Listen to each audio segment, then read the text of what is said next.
सबसे मेल मिलाप हो गया हो महारानी, तो शीघ्र ही अपनी अग्नि परीक्षा दीजिए और अपनी पवित्रता सिद्ध कीजिए।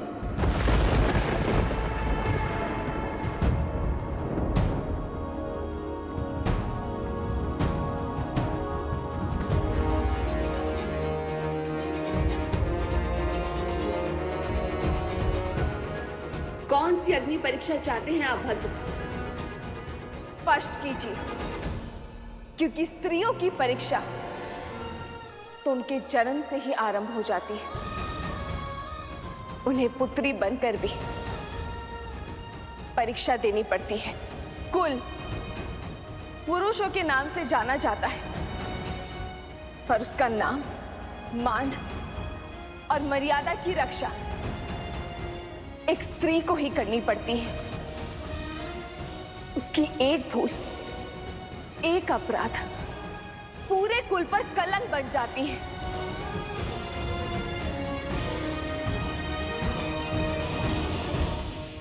पत्नी बनकर फिर अग्नि परीक्षा देनी पड़ती है। अपना अस्तित्व भूलकर पति के अस्तित्व का आकार बढ़ाना पड़ता है। कुल वधू बनकर एक नए कुल की परंपरा के पालन करने में एक नींव की ईंट बनकर खड़ा होना पड़ता है।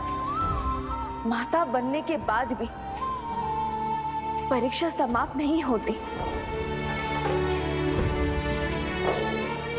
वंशजों को जन्म वो देती है, पर वंशज वो पिता के कहे जाते हैं। संस्कार वही देती है, पर अधिकार की रक्षा वो पितृकुल की करते हैं। परंतु क्यों हर बार परीक्षा सिद्ध करने का ये दंड, पवित्रता सिद्ध करने का ये कर्तव्य रूपी हलाहल स्त्री को ही पीना पड़ता है? ये सब स्त्री का ही दायित्व क्यों है?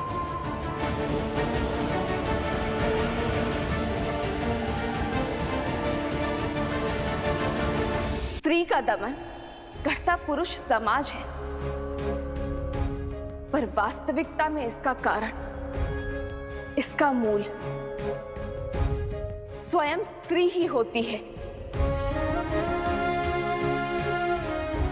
एक मां अपनी पुत्री को यही सीख देती है कि पुरुष के मन, उसकी सोच और उसके परामर्श के अनुरूप ही चलना। एक सास अपने वधू को यही उपदेश देती है कि अपने पति के अस्तित्व के विकास के लिए स्वयं का बलिदान भी दे देना।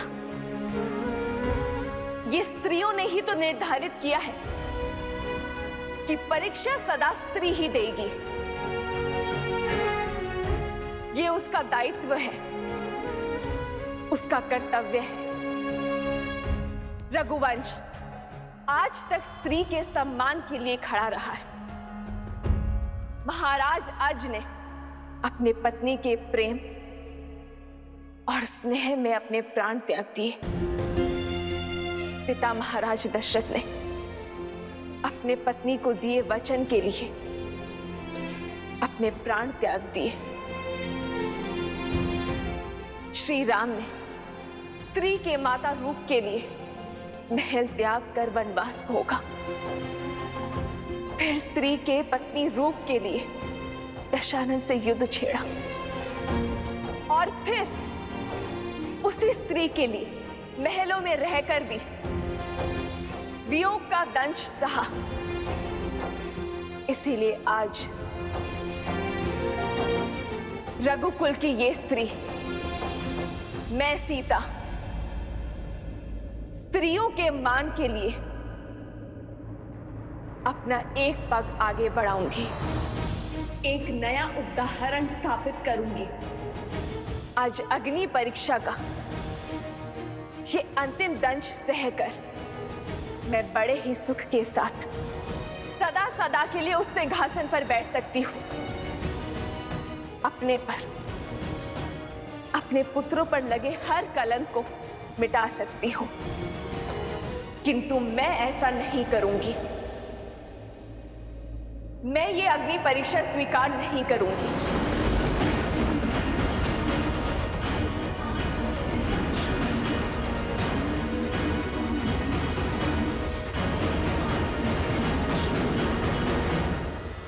क्योंकि यदि आज स्त्री होने के नाते मैंने उस असुरी सोच के समक्ष अपना सर झुकाया, तो फिर कोई भी नारी अपना सर नहीं उठा पाएगी।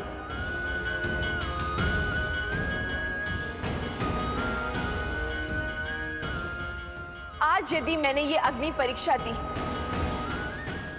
तो मैं संसार भर की स्त्रियों का पथ दुर्बल कर दूंगी।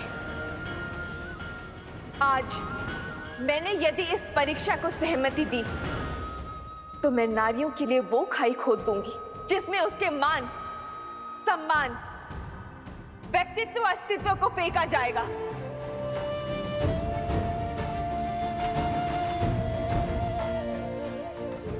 आज एक स्त्री पुरुषों के अहंकार को शांत करने के लिए ये अग्नि परीक्षा नहीं देगी, ये बलिदान नहीं देगी, अग्नि परीक्षा स्वीकार नहीं करेगी, ताकि भविष्य में किसी भी स्त्री को इस अग्नि परीक्षा का घाव ना भोगना पड़े। महारानी सीता की, महारानी सीता की, महारानी सीता की।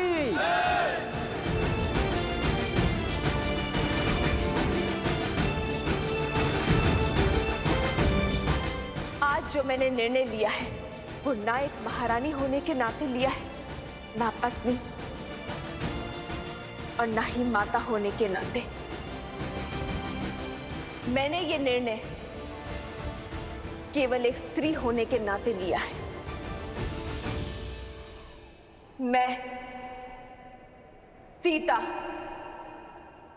श्री राम की पत्नी, रघुकुल की पुत्रवधू, पूछती हूं इस प्रकृति से, यदि मैंने अपने पूरे जीवन में अपने पति श्री राम के सिवाय किसी पर पुरुष का स्मरण ना किया, भूल से भी कभी अपने धर्म के विरुद्ध जाकर अपने पति व्रत को संकट में नहीं डाला, यदि सीता तन से, मन से केवल श्री राम की है, तो हे मां पृथ्वी, मुझे अभी इसी क्षण अपने गोद में संभालो।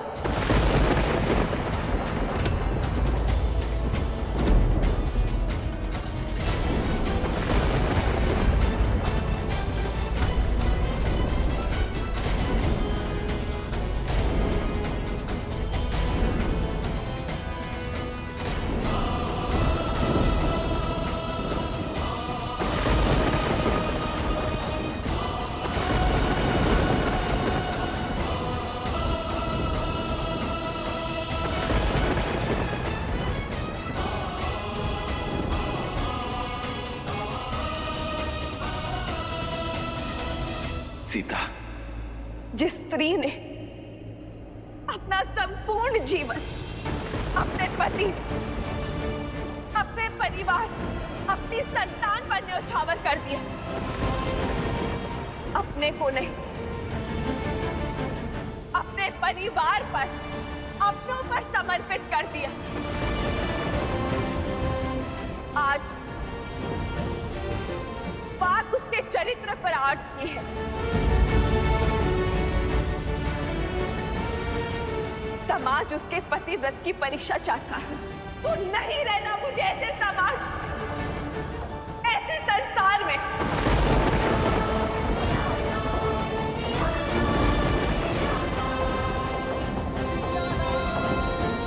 मेरा हर कर्तव्य, हर उद्देश्य,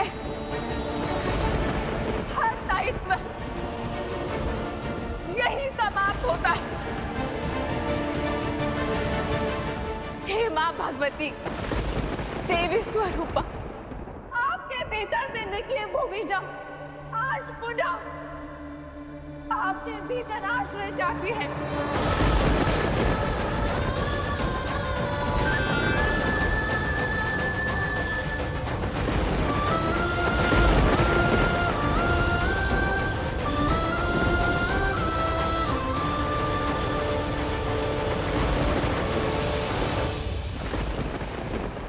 ये कैसा अनर्थ है महादेव?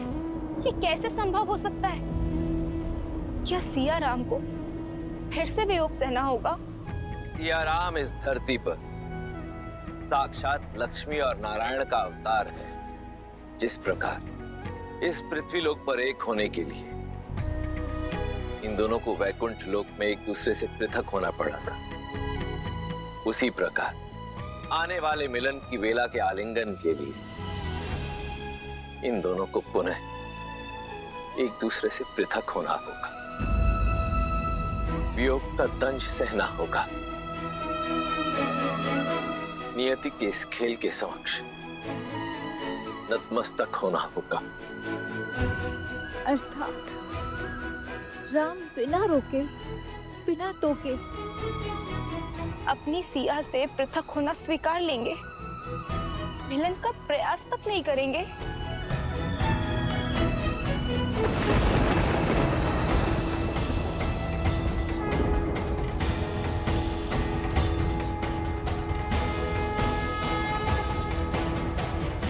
ये कैसा अनर्थ घटित हो रहा है?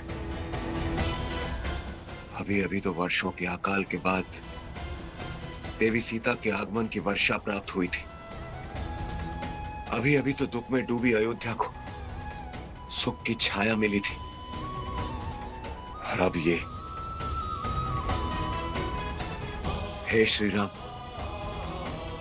इस अनर्थ को होने से रोक लीजिए प्रभु।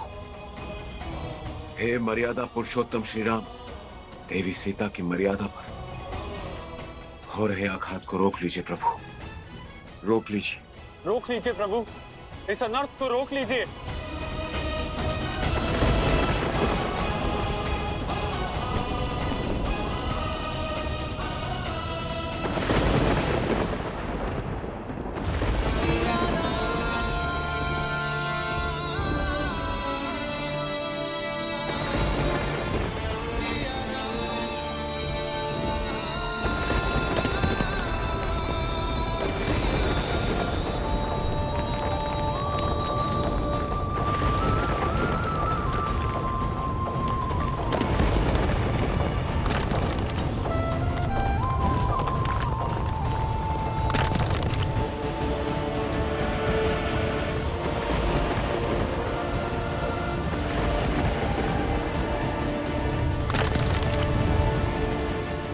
सीता,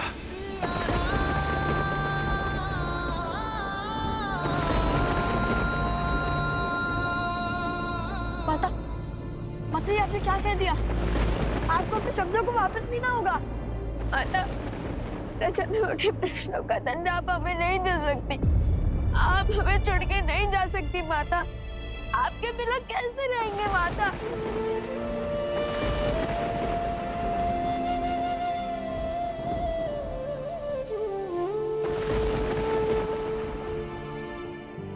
पुत्रों, मुझे तुम्हें जो शिक्षा देनी थी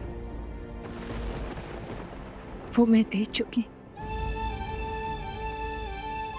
तुमने मेरे प्रति अपना धर्म तो निभाया, किंतु अब समय है अपने पिता और राजा राम के प्रति अपना धर्म निभाने का।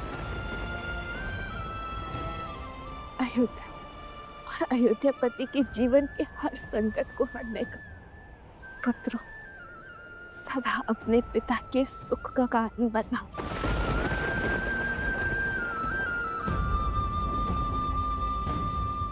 दुख का नहीं। माता, हमें ना अयोध्या चाहिए, ना अयोध्यापति, हमें केवल आप चाहिए माता, आप। चलिए माता, माता, हम भगवान वाल्मीकि के सानिध्य में चलते हैं, पुनः वन में चलते हैं। हम अपना जीवन वहीं बिताएंगे माता।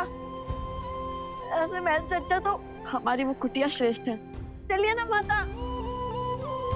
यह संभव नहीं है पुत्र।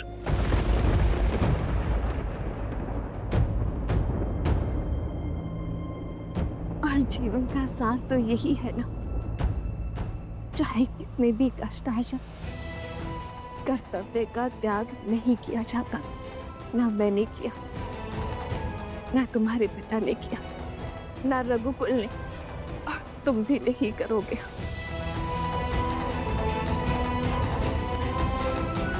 और तुम दोनों तो स्वयं भगवान वाल्मीकि के शिष्य हो ना। यूं भावनाओं में नहीं बहना है तुम्हें। आजीवन धीर गंभीर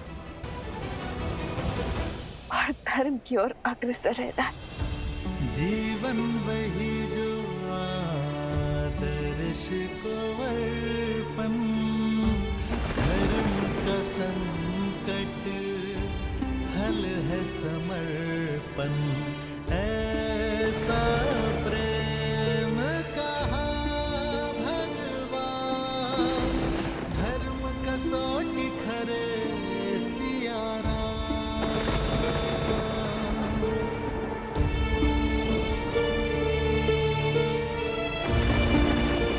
जाने से पूर्व इतना स्पष्ट करना चाहती हूं कि जैसे सूर्य की किरणों को सौगंध नहीं खानी पड़ती कि वो कहां से उपजे, वैसे ही सिया राम के प्रेम से इस धरती पर जन्मे लव कुश को किसी के साक्ष्य की आवश्यकता नहीं है कि उनके रगों में बहता लहू रघुवंशी है।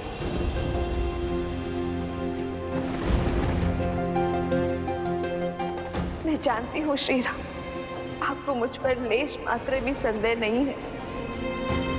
मेरे पुत्रों के शौर्य और संस्कारों में स्वयं श्री राम की छवि चमकती है। किंतु ये उत्तर उनके लिए है जिन्होंने यहाँ खड़े होकर मुझ पर, मेरे चरित्र पर, मेरे पुत्रों के अस्तित्व पर, रघुकुल के रक्त पर उंगली उठाई थी।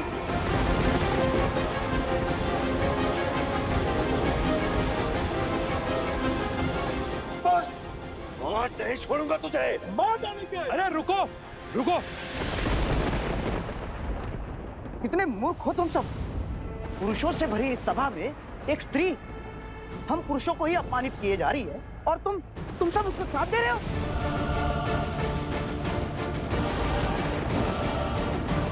मौन हो जाओ निर्लज्ज पापी। तुम्हारे कारण आज हमारी महारानी हमें छोड़कर जाने को सज्ज हैं। तुम्हारे कारण आज अयोध्या दुख के बादलों में घिर गई और तुम अब भी हमारे हृदय में विष घोल रहे हो। विषैला सर्प यदि घातक हो जाए तो उसका सर कुचलना ही नीति है। तुम विषधरों का फन भी कुचलेगी आज ये अयोध्या।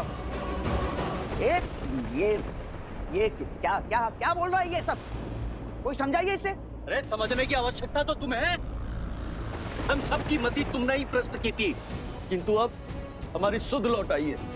माता सीता पवित्रता की जीती जागती मूर्त है। देखा नहीं तुमने, उनकी एक आवाज से धरती भी फट गई। अरे सुना नहीं तुमने, उनकी एक पुकार से भूमि पृथक हो गई। अरे ये सब ढोंग है, ढोंग, माया है, छलावा है ये। अरे छलावा तुम हो छलावा। सीता देवी सतीत्व की परिभाषा है। उनके जैसी पावन नारी और कोई नहीं है। तुम्हारे कारण हमारे मन में संशय आया, हमने उनकी पवित्रता पे प्रश्न उठाया।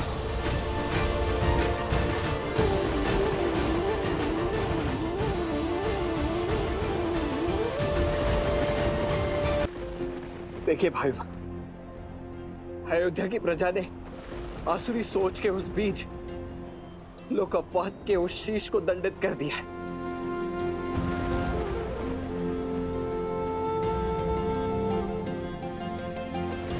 अब आपको ना स्वयं को दंड देने की आवश्यकता है और ना ही ये अग्नि परीक्षा। मैं आपसे विनती करता हूं, आपके समक्ष हाथ जोड़ता हूं भाई, अपना निर्णय बदल दीजिए।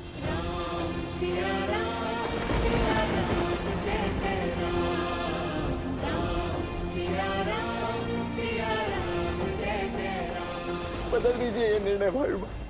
सीता अपवित्र है तो अपवित्र है। ये महानता का ढोंग मत कीजिए आप।